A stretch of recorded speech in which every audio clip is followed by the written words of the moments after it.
James siempre había sido un chico inquieto, con una mezcla de rebeldía adolescente y una curiosidad voraz que lo empujaba a explorar más allá de los límites que su madre intentaba imponerle. La relación con ella estaba marcada por la tensión constante, un muro invisible que se levantaba entre ambos cada vez que la madre de James, una mujer estricta y obsesionada con el control, le hacía pruebas de drogas sin aviso, con la esperanza de protegerlo pero terminando por asfixiarlo. Las pruebas de marihuana que James consumía con sus amigos se convirtieron en un juego peligroso. La necesidad de evitar ser detectado lo llevó a buscar alternativas más escondidas, más difíciles de rastrear. Fue así como la idea de la Deep Web se coló en su mente, como un portal a un mundo oculto donde las reglas eran otras y la vigilancia casi inexistente. Al principio, todo parecía fascinante. Navegó con cuidado entre foros oscuros y sitios que ofrecían drogas de todas las clases. La adrenalina de moverse entre capas invisibles de Internet le daba un sentido de poder y libertad. Cuando recibió el primer paquete en su casa, un sobre sin remitente con una pequeña tarjeta roja dentro, sintió que estaba tocando algo prohibido, casi místico. La tarjeta tenía solo unas pocas palabras. Tu curiosidad será recompensada. Eres invitado especial al show rojo. No había explicación ni dirección, solo una URL cifrada que llevó a James a un sitio que parecía sacado de una pesadilla. El show rojo no era un simple espectáculo, era una transmisión en vivo clandestina donde la audiencia, escondida tras identidades anónimas y alias terroríficos, dictaba en tiempo real las torturas y castigos que una víctima debía sufrir. Nadie sabía quién estaba detrás, y la brutalidad de cada episodio era peor que la anterior.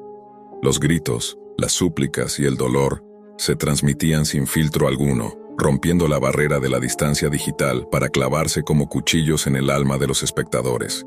Pero lo que más aterrorizó a James no fue la crudeza del espectáculo, sino la revelación de que la víctima de ese capítulo era su propia madre. Él fue forzado a permanecer frente a la pantalla, con amenazas veladas que lo tenían paralizado, consciente de que un movimiento en falso podría significar su propia muerte o algo peor. El dolor en el rostro de su madre, la impotencia de verla desgarrada por manos invisibles que obedecían a un público sádico, lo marcaron de manera indeleble. Cada orden que llegaba desde los chats anónimos hacía que el sufrimiento se intensificara, y James no podía hacer nada más que observar, sufriendo una mezcla insoportable de culpa y desesperanza. Sus manos temblaban, sus ojos se llenaban de lágrimas, y su mente buscaba una escapatoria que simplemente no existía.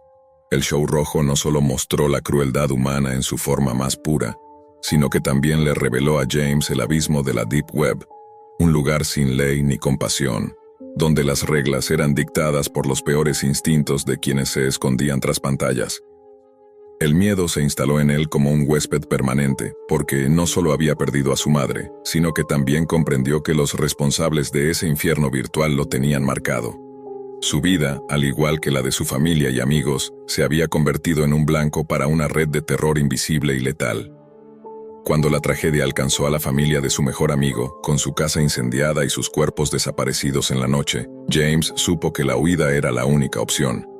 Sin un destino fijo y con la sombra de la persecución acechando cada paso, su existencia se convirtió en una carrera desesperada contra un enemigo que no descansaba, un enemigo nacido del caos digital y la oscuridad humana más profunda. Y así, con el corazón hecho pedazos y el alma arrastrada por el miedo, James desapareció en la noche, consciente de que la Deep Web había ganado una nueva víctima. Tras aquella noche infernal, James dejó de ser el adolescente curioso y desafiado por la rebeldía para convertirse en un ser marcado por la oscuridad. La imagen de su madre, torturada y desangrándose frente a sus ojos, era una cicatriz indeleble que le carcomía el alma. Cada vez que cerraba los ojos, el show rojo volvía a reproducirse en su mente. Los gritos, las órdenes macabras, la crueldad sin límites de aquellos espectadores anónimos que parecían alimentarse del sufrimiento ajeno. Pero el horror no terminó con la muerte de su madre. Los días siguientes se convirtieron en una pesadilla constante. La persecución se hizo real y tangible. La Deep Web, ese espacio digital aparentemente intangible, ahora lo había convertido en un objetivo. El contacto con su mejor amigo se volvió imposible tras el incendio y desaparición de su familia. Nadie respondía. James entendió que detrás de esa brutal transmisión había una red organizada, y que él era solo un peón en un juego mucho más grande y peligroso. Su vida se volvió una huida perpetua. Cambiaba de ciudad, de teléfono, de identidad. Vivía entre sombras, paranoico, siempre alerta. Sabía que en cualquier momento, las mismas manos que torturaron a su madre podían aparecer para terminar con él. La impotencia que sintió frente a la pantalla se transformó en un temor visceral. Un miedo que lo paralizaba y a la vez lo mantenía en movimiento. La Deep Web ya no era un lugar de curiosidades, sino un abismo sin fondo del cual era imposible escapar. En ese vacío de miedo y soledad, James encontró un extraño tipo de fuerza. No para vengarse ni para enfrentarse a sus perseguidores, porque sabía que sería inútil, sino para sobrevivir, para mantener viva la memoria de su madre y de la familia de su amigo. Sabía que contar su historia era peligroso, que cualquier divulgación podía atraer la atención de aquellos seres sin rostro. Sin embargo, decidió que al menos su verdad no quedaría enterrada en el silencio. El show rojo había dejado una marca indeleble en la historia de James y en la historia de la Deep Web, una advertencia brutal sobre los límites a los que puede llegar el horror cuando la humanidad se esconde detrás del anonimato digital. La historia de un joven que, por buscar una vía para evadir la vigilancia, terminó siendo testigo y víctima de la crueldad más absoluta. Un recordatorio de que en las sombras de Internet, no todo es misterio o aventura, sino a menudo un pozo oscuro donde la maldad se desborda sin freno. Y aunque James huyera, aunque cambiara de rostro y de lugar, la amenaza permanecía, siempre acechando, siempre lista para devorar a la próxima alma incauta que se atreviera a mirar demasiado cerca el show rojo. Lucas era un joven común con una curiosidad desmedida, influenciado por los miles de videos virales en YouTube, donde la gente compraba mystery boxes de la Deep Web, esperando sorpresas increíbles. La promesa de un iPhone, gadgets exclusivos o productos imposibles de conseguir en la vida real, lo convenció a gastar lo poco que tenía en una de esas cajas misteriosas. Para él, era una aventura virtual que podía convertirse en su historia favorita para contar. No imaginaba lo que estaba a punto de descubrir. Cuando llegó el paquete, la caja era más pequeña y más pesada de lo esperado. Su superficie estaba desgastada, con señales de haber sido manipulada muchas veces. Abrió con emoción contenida, pero lo que encontró dentro no era lo que su mente había imaginado. En vez de productos tecnológicos o regalos extravagantes, había balas usadas y oxidadas, cuchillos con manchas que parecían sangre seca, mechones de cabello humano cuidadosamente enrollados, y lo más aterrador, un pequeño feto conservado en una bolsa transparente llena de un líquido turbio que le heló la sangre.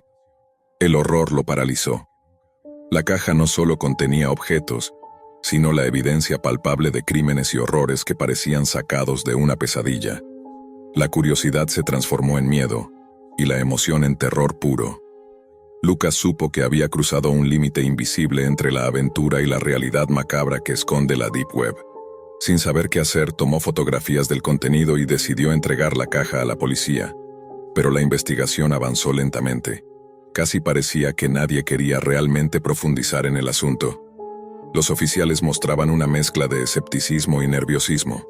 A medida que pasaban los días, Lucas comenzó a sentir que estaba siendo vigilado. La paranoia se instaló en su mente con fuerza. ¿Y si quienes enviaron la caja sabían que la había entregado? ¿Y si ahora estaba en peligro? Su vida se volvió una cadena de miedos y sombras.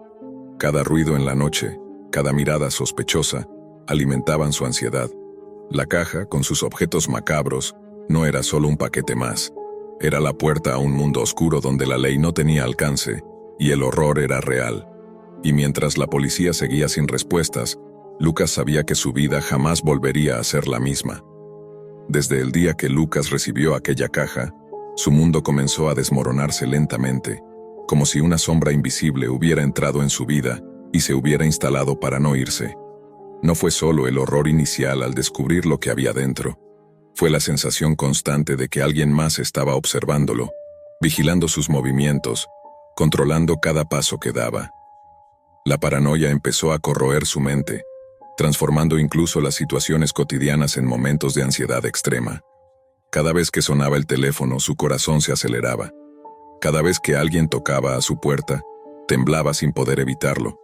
Incluso cuando estaba solo en su habitación sentía como si los ojos de aquella caja, aunque vacía, lo siguieran y juzgaran. Intentó hablar con amigos y familiares, pero pronto se dio cuenta de que nadie podía comprender lo que realmente estaba viviendo. Los videos virales y las historias de la Deep Web parecían juegos comparados con su experiencia real. La policía, aunque tomó la caja, parecía renuente a investigar a fondo. Las respuestas eran vagas, y en más de una ocasión, los agentes dejaron entrever que ciertos temas de la Deep Web eran demasiado peligrosos para indagar. Lucas entendió entonces que había entrado en un terreno donde el poder y el miedo se entrelazaban para silenciar cualquier verdad incómoda. Una noche, mientras intentaba dormir, recibió un mensaje anónimo en su correo electrónico. Solo decía: «Sabemos que tienes la caja. No olvides que observamos». Su cuerpo se congeló. No era solo una amenaza, era una confirmación de que el horror que había descubierto tenía responsables reales.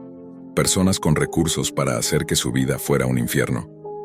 La paranoia se convirtió en terror absoluto. Lucas empezó a cambiar sus hábitos. Evitaba salir de casa, desconectó su teléfono y computadora, temeroso de que pudieran ser usados para rastrearlo. Pero incluso el aislamiento no lo protegía. La sensación de ser perseguido se intensificaba, y el peso de la caja, aunque ya no estaba en su poder, seguía siendo una carga invisible sobre sus hombros. Su salud mental comenzó a deteriorarse. Las noches sin dormir, los recuerdos de los objetos macabros, el feto dentro de la bolsa que no podía sacarse de la cabeza, todo eso se convirtió en pesadillas constantes. Sin embargo, lo más inquietante era saber que detrás de ese paquete había una red mucho más grande y oscura que lo que cualquier video o historia había logrado mostrarle. Una red que no solo traficaba objetos perturbadores, sino que también se encargaba de mantener el miedo y el silencio con amenazas y represalias. Lucas comprendió que la caja no era un simple paquete perdido en la Deep Web, era un mensaje, un símbolo de que en ese universo paralelo a la Internet común, la violencia y el crimen tienen rostro, nombres y métodos para protegerse de la exposición.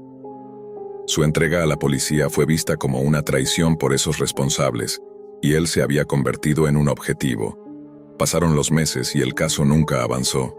Las pocas actualizaciones que recibía eran genéricas, y los agentes parecían cada vez más distantes. Lucas, sin embargo, decidió no ceder al miedo. Con el tiempo comenzó a buscar ayuda profesional, intentando recuperar su vida y su cordura. Pero la sombra de aquella caja, y lo que significaba, siempre estaría presente, recordándole que la curiosidad puede abrir puertas a lugares donde la luz no llega. La historia de Lucas es una advertencia. La Deep Web no es solo un lugar de misterios tecnológicos o rarezas.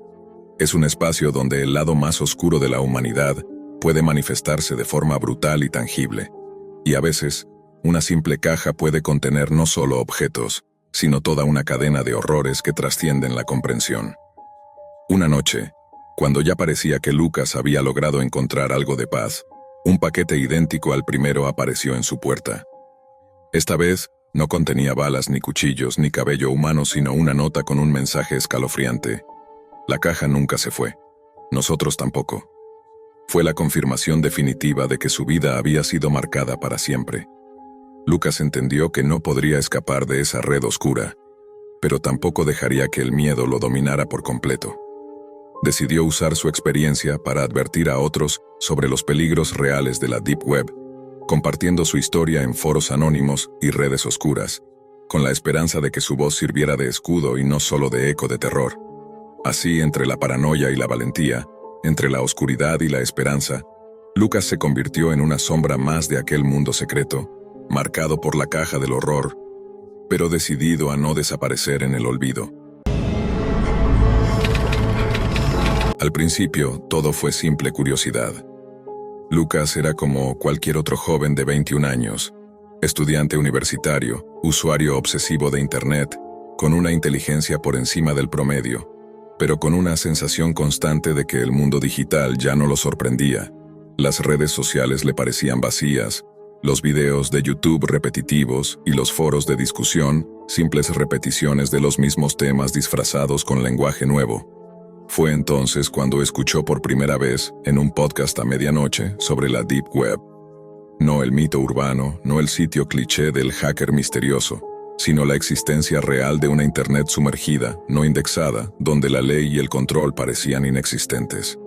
La manera en la que el locutor hablaba del lugar, un océano oscuro donde la luz no alcanza, y donde, si buceas demasiado, puedes no volver, encendió algo en él.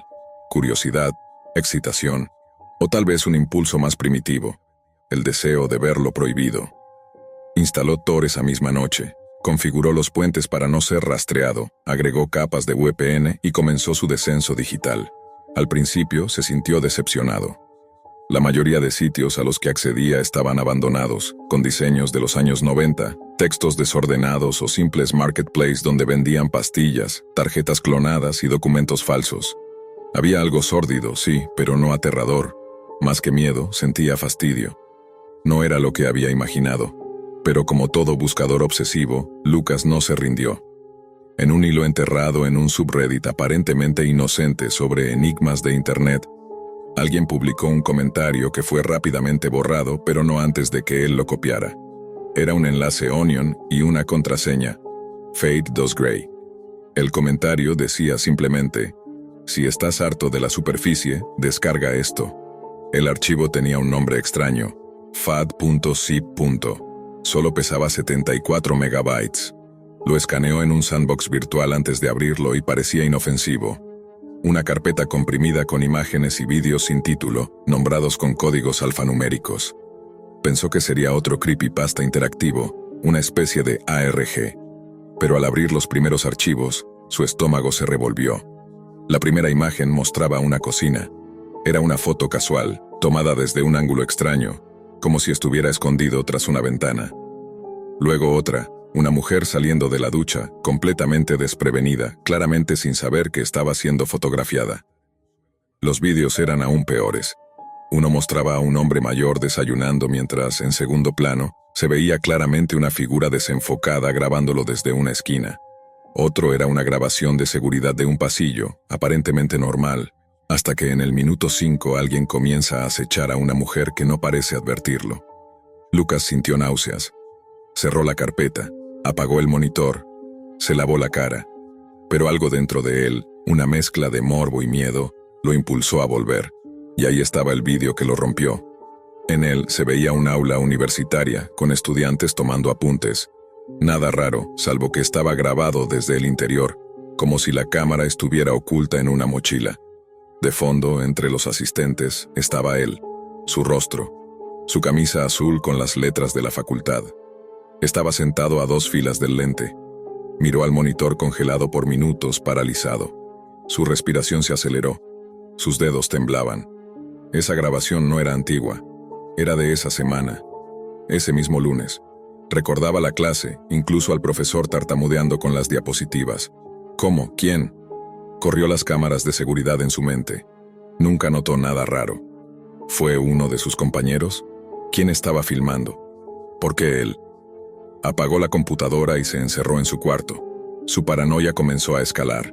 Durante días no encendió Tor. Revisaba compulsivamente las rendijas de su habitación, la cerradura, el micro del móvil. Se sentía observado, como si hubiera abierto una puerta que no debía, y ahora alguien lo estaba vigilando. Contó todo a Samuel, su mejor amigo. Al principio, Sam se rió. Pensó que Lucas estaba exagerando, que era un vídeo cualquiera, que alguien más lo subió sin mala intención. Pero cuando Lucas le mostró el archivo fat.zip, Sam se quedó en silencio. Esto no es solo voyerismo, dijo finalmente. Es como si alguien estuviera recolectando todo este material para un público, no uno casual, uno que paga. Lucas frunció el ceño. Piénsalo, continuó Sam. Hay patrones. En los vídeos siempre hay un punto de entrada y uno de escape. Se nota que están editados, algunos incluso tienen efectos de cámara lenta, acercamientos. Eso no lo hace un enfermo solitario. Esto es contenido, de pago, una especie de Netflix clandestino para sociópatas. La idea lo golpeó como un martillo. Si había una red, entonces él no era solo una víctima. Era un archivo, un producto. Los días siguientes fueron una espiral. Lucas intentó borrar todo rastro. Desinstaló Tor, eliminó las carpetas, limpió su PC. Pero las cosas no mejoraron. Recibió un correo, sin asunto, sin remitente, solo con un archivo adjunto, otra imagen. Era él, durmiendo, tomada desde la ventana de su cuarto. Se sintió atrapado. Intentó denunciarlo a la policía, pero ¿cómo explicaría que descargó contenido ilegal? Que accedió a sitios prohibidos, que vio cosas? No había pruebas, solo miedo. El agente lo miró con escepticismo, tomó nota y le dijo que si volvía a recibir amenazas, lo reportara. Pero Lucas no necesitaba amenazas. Él ya sabía que lo estaban observando. Cada sombra era una posibilidad, cada reflejo una trampa. Vivía con las cortinas cerradas, la cámara del portátil cubierta, el móvil en modo avión. Comenzó a obsesionarse con su entorno. Notaba autos estacionados durante horas, ruidos sutiles en la noche, perfiles falsos siguiéndolo en redes. Sam intentaba calmarlo, pero incluso él empezó a dudar. Las paranoias se volvían reales, porque algunas se confirmaban. Una noche, de puro impulso, Lucas volvió a usar Tor. No por curiosidad esta vez, sino por desesperación. Quería respuestas. Volvió a buscar el sitio de donde venía el archivo, pero ya no existía. Los foros hablaban de el bucle, un término para describir la etapa en la que un usuario ya no busca contenido, sino que es parte del contenido. Una especie de ritual digital en el que el observador se convierte en observado. No se sale del bucle, escribió un usuario anónimo. Solo se cambia de rol. Lucas comenzó a leer testimonios de otros. Historias similares. Estudiantes, oficinistas, amas de casa que habían visto su propia vida aparecer en videos extraños, aparentemente al azar. Una red de víctimas que no sabían si estaban locos, si eran parte de un experimento o de una red criminal invisible. Algunos hablaban de clientes, personas poderosas, millonarias, que pagaban sumas exorbitantes por ver sufrimiento real, violaciones de intimidad, asesinatos en directo. El horror ya no era solo el contenido, era la idea de que alguien, en alguna parte del mundo, estaba disfrutando de su miedo. Lucas se volvió insomne. Dormía con cuchillo en mano, instaló sensores de movimiento, cambió 3 veces de teléfono, pero nada era suficiente. Cada ruido lo sobresaltaba, cada rostro desconocido en la calle lo inquietaba. Soñaba con cámaras en sus ojos, con micrófonos en sus dientes. Soñaba con no despertar. La línea entre realidad y paranoia comenzó a disolverse. Una noche cualquiera, porque ya no distinguía las noches especiales de las comunes, Lucas recibió una videollamada desde un número oculto. No contestó. El teléfono vibró por varios segundos y luego se detuvo. Al revisar la galería de su móvil, notó que había una nueva carpeta, una que él no había creado. Live. Dentro solo había un archivo, un video. Duraba apenas 46 segundos. Lo reprodujo con las manos temblando. Era su rostro, captado desde fuera de su ventana, a oscuras, mientras él estaba frente a la computadora. Pero lo aterrador no era el contenido, era la fecha y hora incrustadas digitalmente en la esquina. La grabación había sido tomada exactamente 3 minutos antes de que él la recibiera. Era en tiempo real. Lucas corrió hacia la ventana y la abrió de golpe, iluminando la calle con la luz de su linterna. Nada, nadie. Solo el zumbido lejano de una motocicleta y el parpadeo de un farol defectuoso. La paranoia dejó de ser paranoia. Era certeza. Al día siguiente, Sam fue a visitarlo. Lo encontró ojeroso, demacrado, con las uñas comidas hasta la carne y la mirada extraviada. Hablaron poco. Sam intentó convencerlo de ir con su primo, un experto en ciberseguridad, para analizar la PC y rastrear de dónde venían los archivos. Pero Lucas se negó. No es la computadora, no es el archivo, soy yo, ya estoy dentro, ya me marcaron. ¿Quién te marcó? Lucas no respondió. Solo bajó la mirada y susurró. Los que miran. Sam lo dejó solo. No podía hacer más. Esa noche, Lucas se conectó de nuevo. No tenía plan, solo desesperación. En uno de los foros más escondidos, encontró una cadena con el símbolo de un ojo tachado. Lo había visto antes. Según algunos usuarios, era una especie de zona de observadores, un área donde se discutía sobre los streams. Uno de los mensajes decía: el próximo evento es en vivo, en 9 minutos. Acceso solo para suscriptores clase A+. ID del canal C4-1R4-. Le pidió una clave. No la tenía. Intentó ingresar de todos modos y para su sorpresa la pantalla parpadeó y se abrió un reproductor. Alguien o algo le había dado acceso. La interfaz era oscura, minimalista como un livestream común. Un contador descendía desde 00009, 8, 7, 6. La pantalla se iluminó. Primero una imagen borrosa, luego enfoque automático. La cámara se movía como si estuviera en manos de alguien. Apuntaba hacia una casa, su casa. Lucas se paralizó. El stream era en vivo. Desde la calle, justo frente a su ventana. Corrió al cuarto, cerró las cortinas, desenchufó todo, pero la transmisión continuaba en la pantalla. La cámara ahora mostraba su puerta de entrada, luego la sala. Alguien estaba adentro, caminando con calma, sujetando la cámara, registrando su espacio con frialdad quirúrgica. Lucas gritó. Tomó el cuchillo de la cocina y subió al segundo piso, mientras la transmisión lo mostraba corriendo, respirando agitado. Gritó a través de la pantalla. ¿Quién eres? ¿Qué quieres? Un nuevo mensaje apareció sobre el video, letras blancas, sin firma. No eres el protagonista, solo eres parte del escenario. De repente, el video se cortó, pantalla negra. Luego, otra transmisión comenzó automáticamente. Era otra casa, otra víctima, una chica. Dormía. La cámara la observaba desde una esquina del cuarto. Alguien estaba allí también, respirando cerca. El patrón se repetía, el terror se multiplicaba.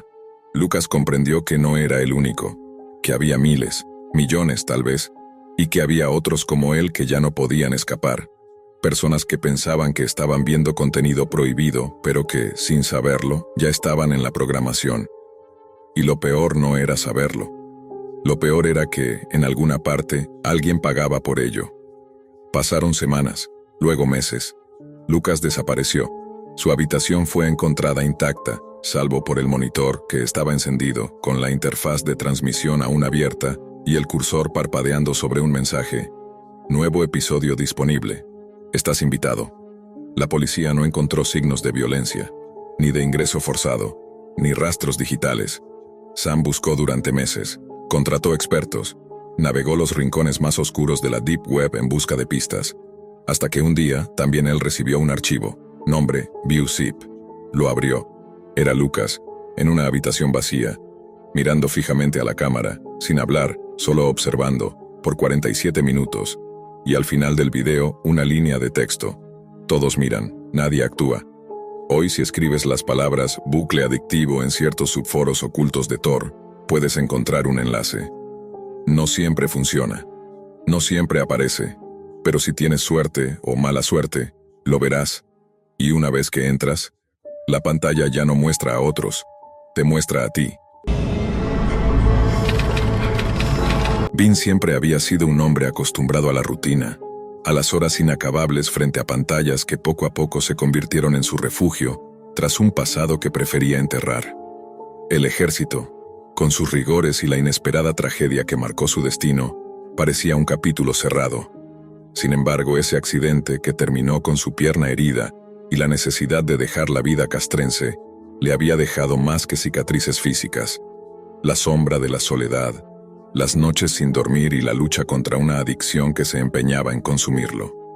Fue entonces cuando encontró el cibercafé, ese pequeño local a la vuelta de la esquina, casi olvidado por el tiempo, donde podía perderse entre ediciones de video y la monotonía de un trabajo que no exigía demasiado, pero que le daba la paz que tanto necesitaba. La reapertura del cibercafé tras unas semanas cerrado por mantenimiento fue una noche particularmente silenciosa. Vin, como de costumbre, era de los primeros en llegar. Las luces de neón apenas iluminaban la estancia, y el aire tenía ese olor peculiar a circuito y papel quemado.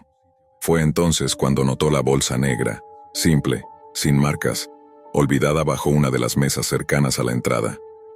Por un instante pensó en entregarla, pero la curiosidad pudo más. La recogió con cuidado, sin hacer ruido, y la metió en su mochila con la intención de revisarla en casa. Al llegar a su apartamento, un lugar modesto con las paredes adornadas por pósters de viejas películas y gadgets desarmados, Vin abrió la bolsa. Dentro encontró una laptop de alta gama, con una carcasa metálica y un brillo extraño en su pantalla apagada. Junto a ella un teléfono Android sin pantalla de bloqueo, como si su dueño hubiera querido que cualquiera pudiera usarlo. Encendió primero la laptop. El sistema operativo que apareció no era el habitual Windows o Linux. Era un entorno personalizado, oscuro, minimalista, con una interfaz que parecía diseñada para un usuario experto. Bean navegó por las carpetas hasta encontrar una que llamó su atención. Dentro había una sola imagen, una captura de pantalla de un foro de la Deep Web. En ella se mostraba un mensaje inquietante. ¿Sabes quién eres? Y un número telefónico que parecía más un código que un número común. Su corazón aceleró ligeramente, no por miedo, sino por esa mezcla de intriga y adrenalina que solo lo desconocido puede provocar. Decidió investigar más. En otra carpeta llamada Pics halló una serie de fotografías. Algunas eran paisajes extraños, desolados y hermosos a la vez, pero lo que realmente le sobresaltó fue la foto del cibercafé donde trabajaba. La imagen estaba tomada desde una esquina, mostrando la disposición de las mesas y, en la penumbra, una sombra que parecía vigilar. Era imposible que alguien pudiera haber tomado esa foto sin estar dentro del local. ¿Quién? ¿Cómo? El pensamiento se volvió obsesivo. Intentó llamar al número del mensaje. El teléfono vibró varias veces y luego la llamada fue desviada a un buzón de voz genérico. Volvió a marcar sin éxito y poco a poco el número empezó a aparecer en sus pensamientos durante el día. No solo eso, su red doméstica comenzó a mostrar signos de intrusión. En los registros del router, dispositivos desconocidos se conectaban por breves momentos, como sombras pasando a toda velocidad sin dejar rastro. Su teléfono, además, comenzó a recibir llamadas de números bloqueados. Al contestar, solo escuchaba un zumbido constante, perturbador que parecía intentar atravesar la realidad. Una noche, mientras editaba un video en el cibercafé, Bean sintió una presencia extraña. La atmósfera se volvió densa, las luces parecían parpadear con un ritmo irregular y de repente, la pantalla de la computadora que usaba mostró una transmisión en vivo. Pero no era cualquier transmisión, era él mismo, sentado, concentrado en su trabajo. En la esquina de la sala, apenas visible, una figura borrosa parecía observarlo con ojos que no parpadeaban. Un escalofrío recorrió su espalda y, sin pensarlo dos veces, apagó la pantalla y salió del lugar con prisas. Los días que siguieron fueron una espiral descendente. Bean evitó el cibercafé, dejó de usar la laptop y tiró el teléfono Android en un contenedor lejos de su casa. Pero la sensación de ser vigilado no desapareció. Su mente se llenó de preguntas sin respuesta y la paranoia comenzó a carcomerlo. Evitaba cualquier contacto con la Deep Web, pero sabía que ese mundo oscuro, lleno de secretos y sombras, lo había marcado para siempre. En la soledad de su habitación, en el silencio de la madrugada, podía jurar que una presencia lo acechaba, que alguien o algo estaba más cerca de lo que podía imaginar. Mientras la realidad y la paranoia se entrelazaban, Bean comenzó a comprender que algunas puertas, una vez abiertas, no se pueden cerrar tan fácilmente, y que en la red oculta, en ese oscuro rincón llamado Deep Web, no solo se esconden secretos, sino también vigilantes que no perdonan. Los días se convirtieron en semanas, y Bean intentaba retomar una vida normal, pero la sombra del cibercafé y la bolsa negra seguía persiguiéndolo. Cada vez que encendía su computadora personal, sentía que alguien más estaba ahí, mirando a través de la pantalla, esperando. Intentó buscar ayuda, pero no encontró a nadie en quien confiar. Sus antiguos amigos del ejército no entendían el problema, y los técnicos con los que habló solo le sugirieron cambiar de red o formatear su equipo, soluciones que él había probado sin éxito. Una madrugada, mientras revisaba sus correos, recibió un mensaje anónimo. Solo un archivo adjunto, sin texto, era un video. Lo abrió con miedo y curiosidad. La imagen mostraba su apartamento desde el exterior, capturado por una cámara oculta. En el video se veía claramente cómo una figura encapuchada se movía dentro de su casa, pero no había rastro de la persona en realidad. El miedo se apoderó de Bean. Ya no estaba solo. Entonces, la realidad comenzó a desdibujarse. Las llamadas anónimas, los dispositivos intrusos y las imágenes del foro en la laptop parecían formar parte de un juego macabro. Intentó apagar su celular, desconectarse de internet, mudarse a otro lugar, pero nada funcionaba.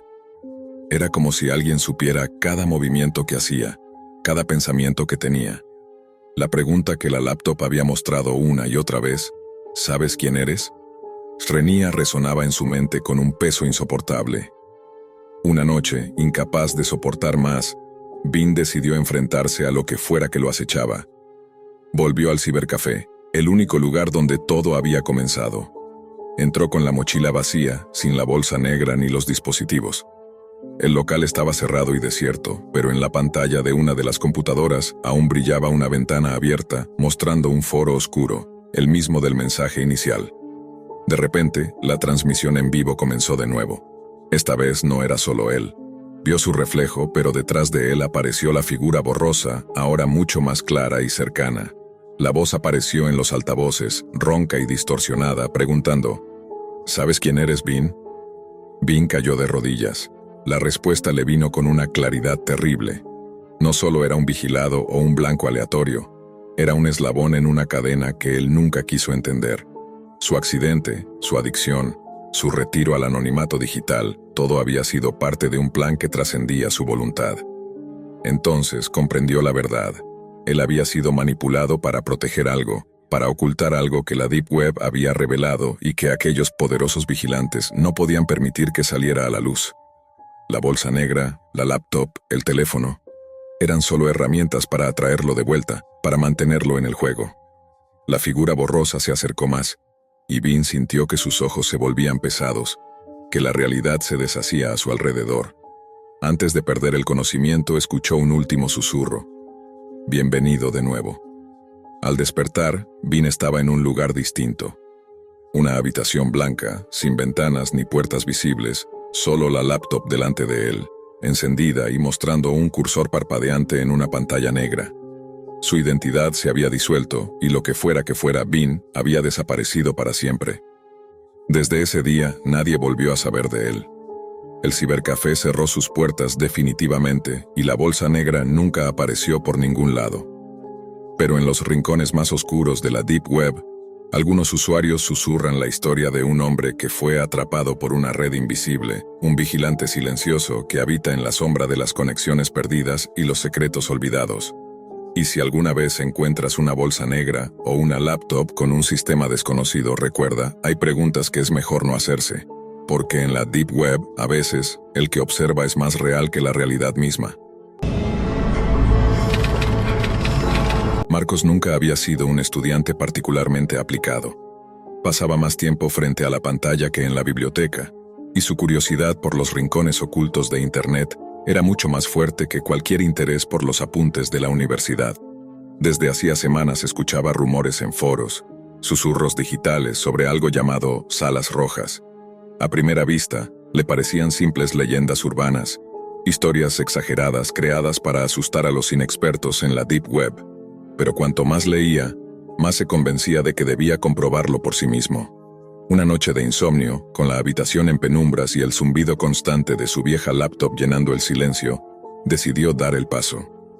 Se aseguró de activar su VPN, abrió el navegador Tor y comenzó a navegar a través de la Hidden Wiki, esa colección caótica de enlaces que parecían más un laberinto que un portal.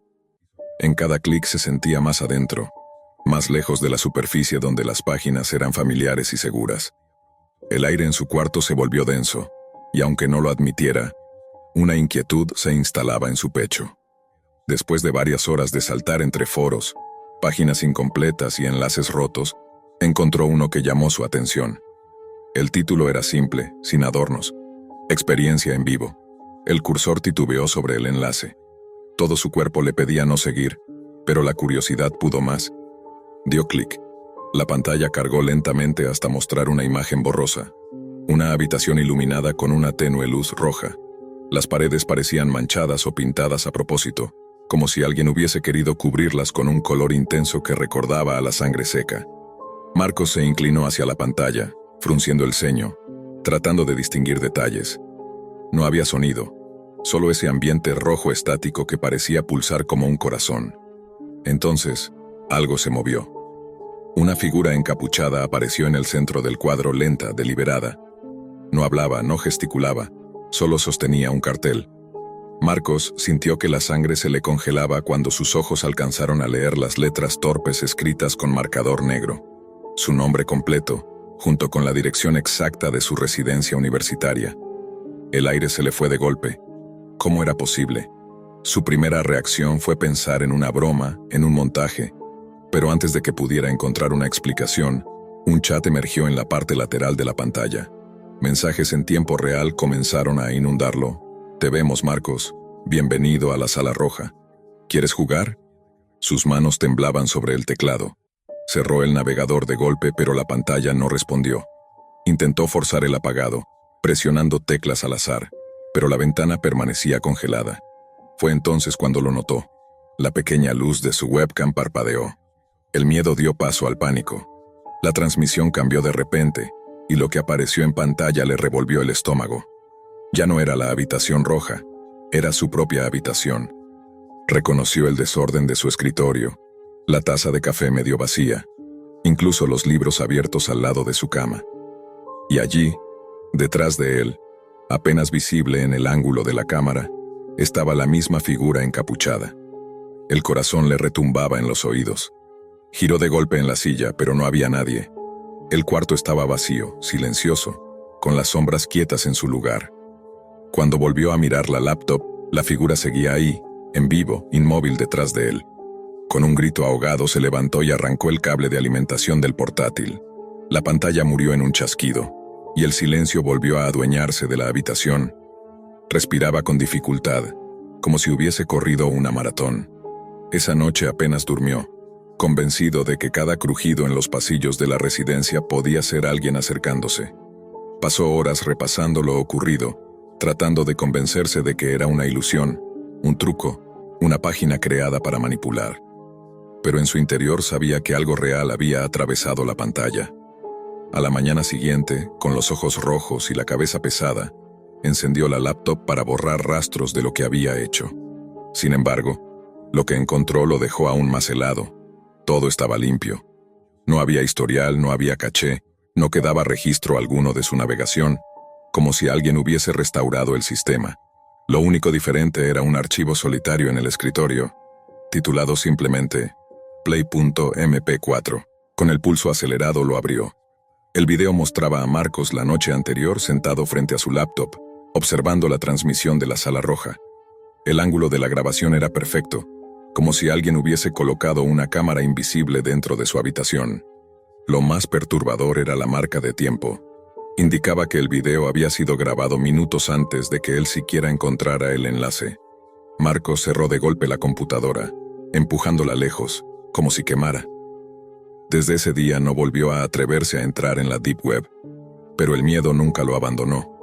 Cada vez que abre su laptop, lo primero que hace es cubrir la cámara con un pedazo de cinta adhesiva, aunque en el fondo sabe que eso no es suficiente.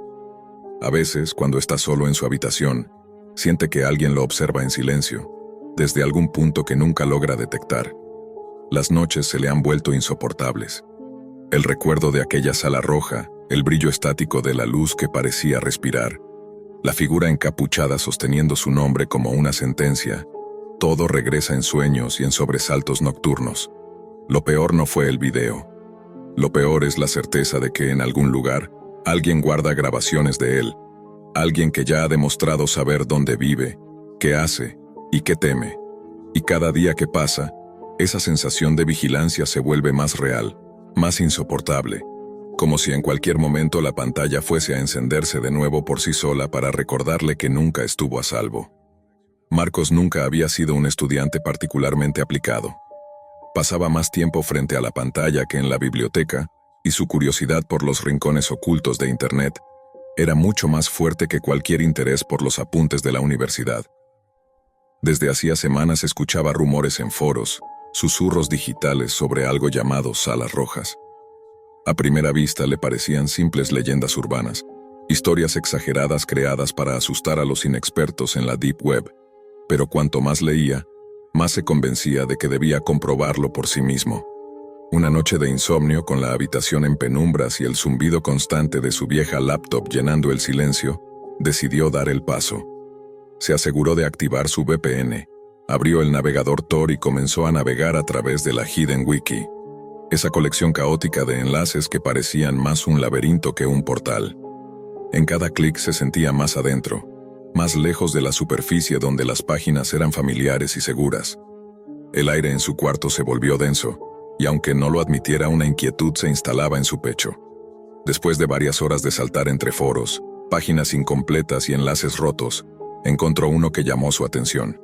El título era simple, sin adornos: Experiencia en vivo. El cursor titubeó sobre el enlace. Todo su cuerpo le pedía no seguir, pero la curiosidad pudo más. Dio clic. La pantalla cargó lentamente hasta mostrar una imagen borrosa, una habitación iluminada con una tenue luz roja. Las paredes parecían manchadas o pintadas a propósito, como si alguien hubiese querido cubrirlas con un color intenso que recordaba a la sangre seca. Marcos se inclinó hacia la pantalla, frunciendo el ceño, tratando de distinguir detalles. No había sonido, solo ese ambiente rojo estático que parecía pulsar como un corazón. Entonces, algo se movió. Una figura encapuchada apareció en el centro del cuadro, lenta, deliberada. No hablaba, no gesticulaba, solo sostenía un cartel. Marcos sintió que la sangre se le congelaba cuando sus ojos alcanzaron a leer las letras torpes escritas con marcador negro. Su nombre completo, junto con la dirección exacta de su residencia universitaria. El aire se le fue de golpe. ¿Cómo era posible? Su primera reacción fue pensar en una broma, en un montaje, pero antes de que pudiera encontrar una explicación, un chat emergió en la parte lateral de la pantalla. Mensajes en tiempo real comenzaron a inundarlo. Te vemos, Marcos. Bienvenido a la Sala Roja. ¿Quieres jugar? Sus manos temblaban sobre el teclado. Cerró el navegador de golpe, pero la pantalla no respondió. Intentó forzar el apagado, presionando teclas al azar, pero la ventana permanecía congelada. Fue entonces cuando lo notó. La pequeña luz de su webcam parpadeó. El miedo dio paso al pánico. La transmisión cambió de repente, y lo que apareció en pantalla le revolvió el estómago. Ya no era la habitación roja, era su propia habitación. Reconoció el desorden de su escritorio, la taza de café medio vacía, incluso los libros abiertos al lado de su cama. Y allí, detrás de él, apenas visible en el ángulo de la cámara, estaba la misma figura encapuchada. El corazón le retumbaba en los oídos. Giró de golpe en la silla, pero no había nadie. El cuarto estaba vacío, silencioso, con las sombras quietas en su lugar. Cuando volvió a mirar la laptop, la figura seguía ahí, en vivo, inmóvil detrás de él. Con un grito ahogado se levantó y arrancó el cable de alimentación del portátil. La pantalla murió en un chasquido, y el silencio volvió a adueñarse de la habitación. Respiraba con dificultad, como si hubiese corrido una maratón. Esa noche apenas durmió, convencido de que cada crujido en los pasillos de la residencia podía ser alguien acercándose.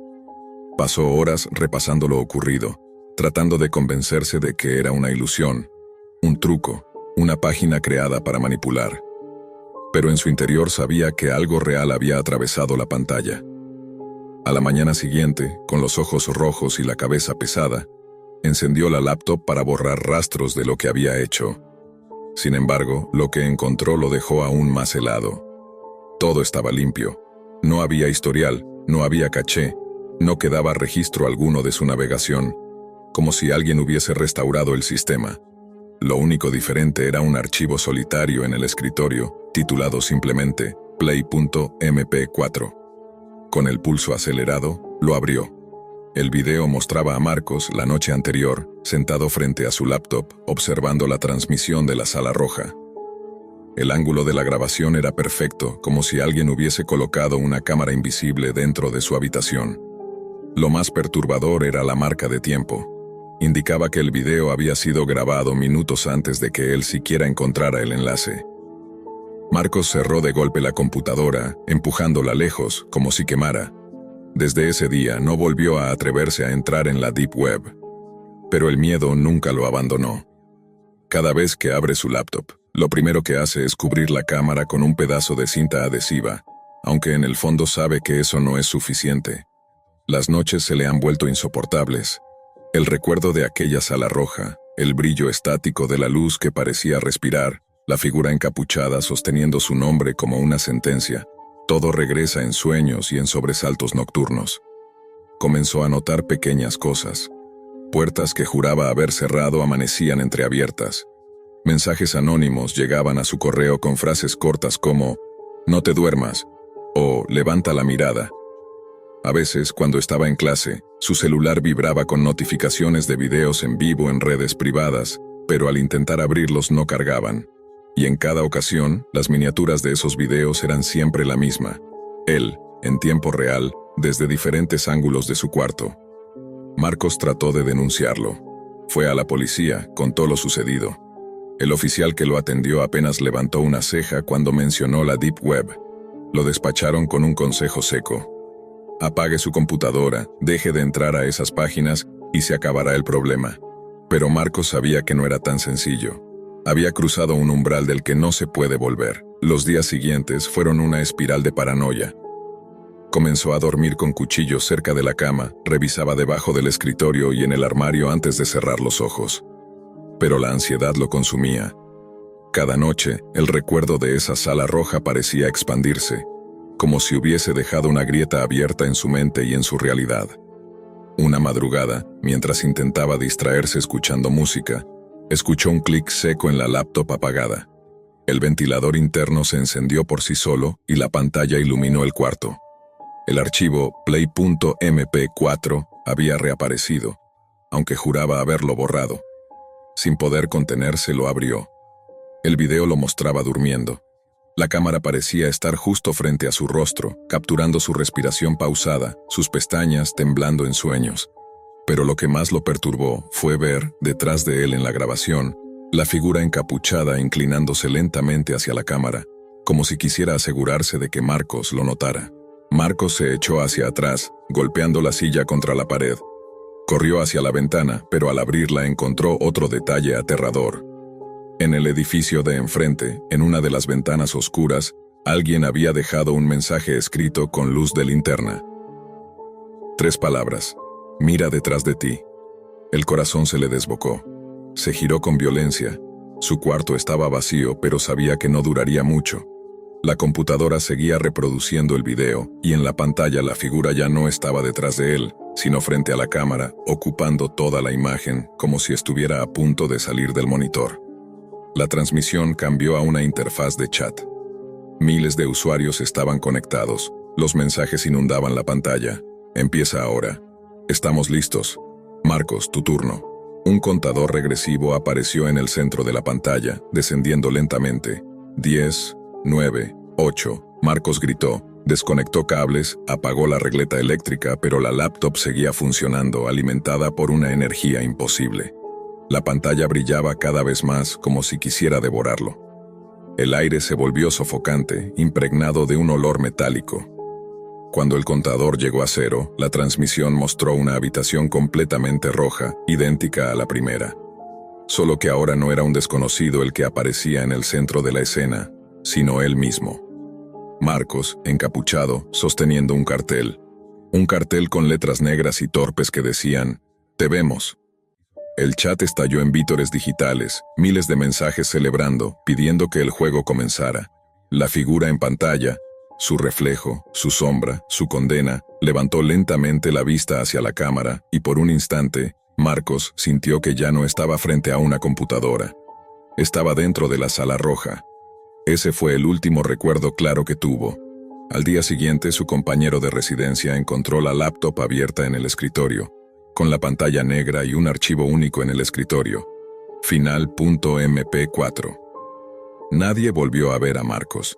Y quienes, por curiosidad, intentaron abrir aquel archivo, juraron que en su interior no había una grabación, sino una transmisión en vivo. La idea de la pijamada había nacido como una excusa para reír, comer demasiado y hablar de cosas prohibidas sin los oídos atentos de los adultos. Sofía aceptó la invitación de sus amigas porque quería escapar, al menos una noche, de la rutina pesada de la escuela y del control sobreprotector de sus padres. Nadie imaginó que esa noche, bajo las cobijas y la tenue luz de las linternas, acabaría abriendo una puerta que nunca se cerraría del todo. Todo comenzó con una conversación entre risas. Una de ellas mencionó la Deep Web, ese espacio digital del que todos habían escuchado rumores pero que pocas se habían atrevido a explorar. Historias sobre mercados oscuros, foros de sectas y transmisiones extrañas flotaban como leyendas urbanas en los pasillos de la escuela. La idea de meterse allí sonaba peligrosa, pero también irresistible.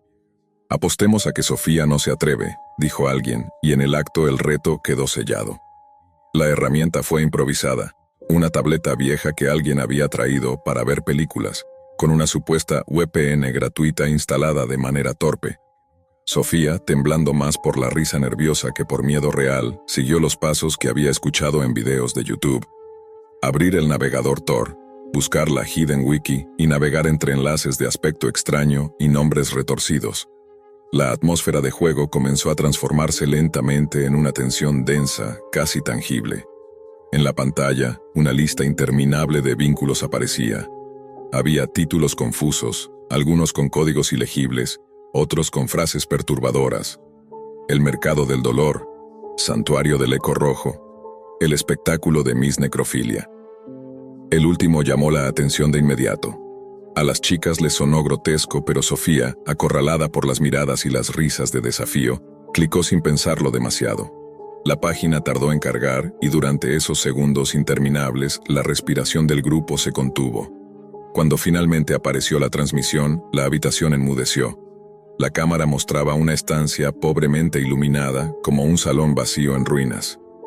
En el centro, una mujer de cabello largo y desordenado, con un vestido blanco manchado, giraba lentamente al compás de un tarareo infantil, como si bailara para un público invisible. Lo perturbador no fue solo su danza errática, sino su rostro. Los ojos parecían vacíos, oscuros, como cuencas huecas que reflejaban una ausencia inhumana. A su alrededor, varias figuras estaban sentadas en sillas de madera, inmóviles, con las cabezas inclinadas hacia un lado. Al principio, Sofía pensó que eran maniquíes, accesorios de algún montaje artístico extraño, pero había algo en la forma en que la piel se arrugaba, en la palidez manchada, en el leve olor metálico que casi podía imaginar traspasando la pantalla, que no cuadraba con el plástico o el yeso. La mujer, Miss Necrofilia, seguía girando, tarareando una melodía infantil distorsionada por la mala calidad del audio. Sofía sintió un escalofrío, un presentimiento visceral de que aquello no era una simple actuación. La cámara hizo un zoom lento hacia una de las figuras sentadas, y el secreto se reveló. No eran muñecos, eran cuerpos en descomposición. La piel colgaba en jirones, los dientes asomaban en muecas grotescas y gusanos se arrastraban perezosamente por las cavidades. El estómago de Sofía se contrajo. Quiso apartar la vista, pero sus ojos estaban clavados en la pantalla, incapaces de parpadear. La tensión se rompió de golpe cuando apareció una ventana emergente en el borde inferior del video, un chat en vivo. No era un simple mensaje automático, llevaba su nombre. ¿Disfrutando el show, Sofía? El corazón le dio un vuelco. Nadie en la pijamada se había identificado en ningún sitio. La tableta no tenía cuentas abiertas. ¿Cómo podían saber su nombre? Las otras chicas chillaron, creyendo que era una broma preprogramada, pero Sofía notó un detalle que las demás ignoraron. Junto al mensaje apareció una pequeña foto. Era su hermana menor en su clase de ballet, tomada ese mismo día. El grito que salió de su garganta fue tan agudo que la vecina golpeó la pared pidiendo silencio. Sofía soltó la tableta como si quemara, pero la pantalla siguió iluminando la habitación con la danza macabra de Miss Necrofilia. En un arranque desesperado, la levantó y la golpeó contra el suelo, rompiéndola en pedazos. La transmisión se cortó, dejando un eco sordo en el silencio atroz que siguió. Las chicas no durmieron esa noche. Sofía, con las manos temblorosas, llamó a la policía. Entre sollozos contó lo que había visto, mostró los fragmentos de la tableta, repitió una y otra vez el detalle de la foto de su hermana. Los oficiales, con sonrisas tensas, anotaron algunos datos y concluyeron que seguramente se trataba de una broma de mal gusto en la red. Para ellos, era imposible que alguien hubiera tenido acceso en tiempo real a su vida. Pero los días siguientes probaron lo contrario. Una tarde, al regresar del colegio, Sofía encontró en la puerta de su casa un pequeño paquete sin remitente. Nadie en la familia lo esperaba. Su padre lo abrió con desconfianza, y dentro había un USB negro. Lo conectaron a la computadora del salón, esperando quizá encontrar un virus. Lo que apareció fue peor. El archivo contenía un único video. Sofía, sentada frente a la tableta, observando horrorizada la transmisión de Miss Necrofilia. La imagen mostraba su rostro pálido, sus ojos desorbitados, reflejados en la pantalla como si alguien estuviera grabándola desde un ángulo imposible. La respiración se escuchaba en estéreo, como si la cámara estuviera dentro de la misma habitación donde ella estaba. El miedo se convirtió en paranoia. Sus padres, alarmados, decidieron mudarse de inmediato. Cambiaron de ciudad, de escuela, de número de teléfono. Pero Sofía sabía que mudarse no era suficiente.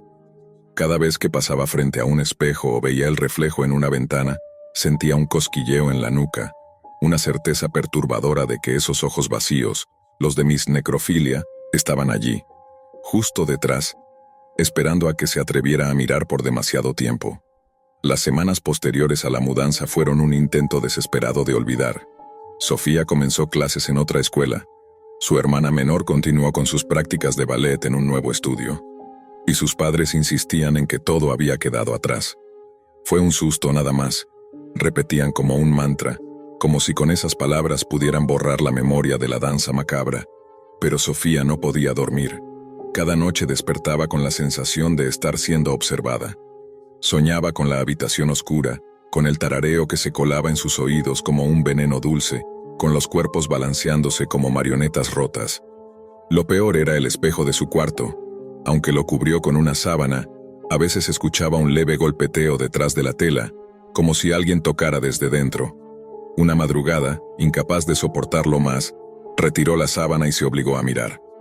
La superficie reflejó su rostro agotado, pero al fondo, justo detrás de ella, distinguió un par de cuencas negras observándola. Giró de golpe, pero la habitación estaba vacía. Volvió la vista al espejo. Allí estaba de nuevo Miss Necrofilia, sonriendo con un gesto torcido, sus manos huesudas extendidas como invitación a bailar. El corazón de Sofía casi se detuvo. Corrió a la habitación de sus padres balbuceando, pero ellos no vieron nada. «Es estrés, hija, nada más», dijeron, aunque en su mirada brillaba el miedo de quienes no querían aceptar lo imposible. La tensión explotó la tarde siguiente. Al volver de la escuela, Sofía encontró otro paquete en la entrada de la casa. Nadie lo había visto dejar allí. Dentro había un vestido blanco de ballet, exactamente de la talla de su hermana. Junto a él, una nota escrita a mano. «Ya tenemos a la pareja perfecta. El próximo baile comienza a las 3:33. El terror se apoderó de la familia. Sofía gritó que debían llamar a la policía, pero sus padres sabían que no habría pruebas, que nadie creería algo así. Esa noche, todos durmieron en la misma habitación, con las luces encendidas, vigilando cada sonido. A las 3:33 en punto, la televisión del salón se encendió sola. La pantalla, en completo silencio, mostró la misma habitación oscura donde Miss Necrofilia danzaba, pero esta vez no estaba sola. Una segunda silueta se movía con ella, pequeña, vestida con un tutú blanco. La cámara giró lentamente y reveló lo que Sofía temía. Era su hermana, bailando con movimientos rígidos como si un par de manos invisibles la manipularan. Sofía corrió hacia el televisor para apagarlo, pero la pantalla no respondió. Entonces se vio a sí misma reflejada, en tiempo real, parada en la sala, con los ojos desorbitados mientras Miss Necrofilia se inclinaba hacia la cámara. Sus labios se movieron lentamente, pero esta vez no tarareaban. «Tu turno». Un golpe seco retumbó en la puerta principal. Luego otro y otro más, como si alguien golpeara con insistencia. La familia entera se abrazó, paralizada por el miedo. El televisor mostró cómo la puerta de su propia casa se abría lentamente desde dentro de la transmisión, revelando el mismo salón donde ellos estaban de pie. La última imagen que alcanzó a ver Sofía fue su propio rostro en la pantalla, atrapado en la danza, sus ojos vacíos como los de Miss Necrofilia. El tarareo infantil volvió a sonar, interminable, marcando el compás de un espectáculo que jamás debía haber presenciado. Desde entonces, la casa permanece abandonada. Los vecinos cuentan que a veces a las 3:33 de la madrugada, las luces del salón se encienden solas y puede escucharse un eco de pasos girando al ritmo de una canción infantil, como un baile eterno en honor a Miss Necrofilia.